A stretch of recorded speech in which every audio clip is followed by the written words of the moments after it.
ओधी लड़का। एक गांव में एक लड़का अपने माता पिता के साथ रहता था। इकलौती संतान होने के कारण वह माता पिता का बहुत ही लाडला था। उसके माता पिता उसे चाहते तो बहुत थे, लेकिन उसकी एक आदत के कारण हमेशा परेशान रहते थे। वह लड़का बहुत क्रोधी स्वभाव का था। उसे छोटी छोटी बातों पर क्रोध आ जाता था और वह तैश में आकर लोगों को भला बुरा कह देता था।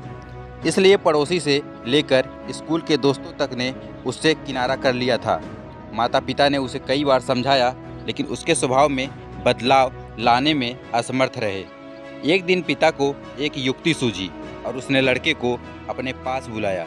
एक हथौड़ा और कीलों से भरी हुई थैली देते हुए पिता ने लड़के से कहा, बेटा, अब से जब भी तुम्हें क्रोध आए, तुम इस थैले में से एक कील निकालना और हथौड़े की मदद से घर के सामने की दीवार पर ठोक देना। यह तुम्हारा क्रोध शांत करने में मदद करेगा। लड़के ने पिता की बात मानकर वह थैला और हथौड़ा ले लिया। उसके बाद से जब भी उसे क्रोध आता, वह दौड़कर घर के सामने वाली दीवार तक जाता और थैले में से एक कील निकालकर उसे दीवार पर ठोक देता। इस तरह पहले दिन उसने 40 कीलें दीवार पर ठोकी। उसे थोड़ी थोड़ी देर में क्रोध आ जाता था, इसलिए उसे बार बार दीवार तक जाना पड़ता था और वहाँ कील ठोकनी पड़ती थी। कुछ दिनों में वह इससे तंग आ गया और उसने तय किया कि वह अपने क्रोध पर नियंत्रण करने की कोशिश करेगा। धीरे धीरे उसने अपने क्रोध पर नियंत्रण करना प्रारंभ किया और दीवार पर ठोकी हुई कीलों की संख्या कम होने लगी। ऐसा भी दिन आया जब लड़के ने दीवार पर एक भी कील नहीं ठोकी। उसने अपने क्रोध पर पूरी तरह नियंत्रण कर लिया था।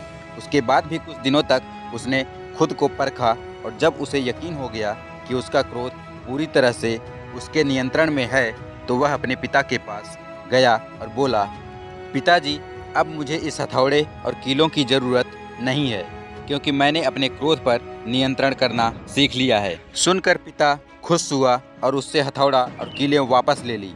अब उसने एक नया काम लड़के को दिया और कहा, बेटा, अब से जब भी तुम अपने क्रोध पर काबू करो तो जाकर दीवार में से खींचकर एक कील निकाल लेना। लड़का ऐसा ही करने लगा। हथौड़े से कीलें दीवार में ठोकने से कहीं ज़्यादा मेहनत उसे कीलें निकालने में लगने लगी, लेकिन जैसे तैसे उसने दीवार में से अधिकांश कीलें निकाल ली। फिर भी कुछ कीलें पूरी कोशिश करने के बाद भी वह निकाल नहीं सका। उसने पिता को जाकर सारी बात बताई।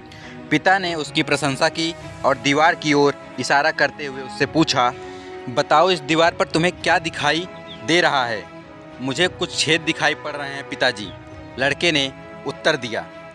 पिता ने उसे समझाया, कील तुम्हारा वह क्रोध था जिसे तुम कड़वे शब्द रूपी हथौड़े के द्वारा लोगों के हृदय में ठोक दिया करते थे। जैसा तुम देख रहे हो कि कील निकाल देने के बाद भी दीवार पर हुए छेद बरकरार हैं, और कुछ कीलें तो ऐसी भी हैं जिसे तुम निकाल भी नहीं पाए हो। अब तुम चाहे कितनी भी कोशिश कर लो, ये दीवार पहले जैसी नहीं हो सकती। ठीक उसी तरह क्रोध में शब्द रूपी बाण से लोगों को पहुंचाया गया आघात टीस बनकर उनके हृदय में रह जाता है और तमाम प्रयासों के बाद भी पूरी तरह से समाप्त नहीं होता। इसलिए क्षणिक आवेश में आकर गलत शब्दों का उपयोग कर दूसरों को चोट मत पहुंचाओ। शब्द रूपी बाण लोगों के दिल पर आघात पहुंचाते हैं, इसलिए क्षणिक आवेश में आकर गलत शब्दों का उपयोग कर दूसरों को चोट मत पहुंचाओ। तो दोस्तों, यह कहानी आप लोगों को कैसी लगी हमें कमेंट करके ज़रूर बताएं, और भी ऐसे रोचक कहानियों के लिए हमारे चैनल को ज़रूर सब्सक्राइब कर लें। धन्यवाद।